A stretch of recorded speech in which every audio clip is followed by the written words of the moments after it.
নাট্যজগতে ছোট পর্দার নির্মাতা রিফাত মজুমদার রিংকুকে কেন গ্রেপ্তার করা হয়েছে, সেই সঙ্গে থাকছে অপূর্ব এবং নিহা অভিনীত মন্দুয়ারি নাটকটি কবে আসবে।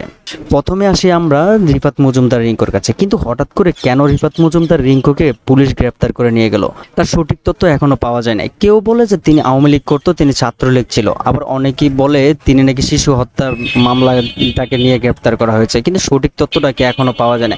কিন্তু যাই হোক, একজন নাটক নির্মাতা একজনকে এভাবে রাতের বেলায় আটক করাটা একদমই ঠিক হয় নাই। তার অপরাধ কি কোনো জানা যায় নাই। সন্দেহবোধক এইসব কাজ করাগুলো একদমই বিতর্ক মনে হয় আমার কাছে। তারপর আসি অপূর্ব এবং নেহার কাছে।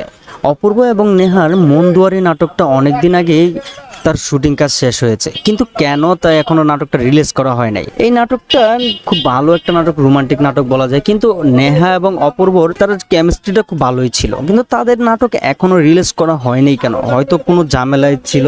এই মন্দুয়ারি নাটকটার জন্য অনেকেই অপেক্ষা করে আছেন, কারণ এই নাটকে তাদের জুটিটা বেস্ট একটা কেমিস্ট্রির মতো লাগে, কিন্তু অনেক ভালো লাগার মতন একটা নাটক হবে।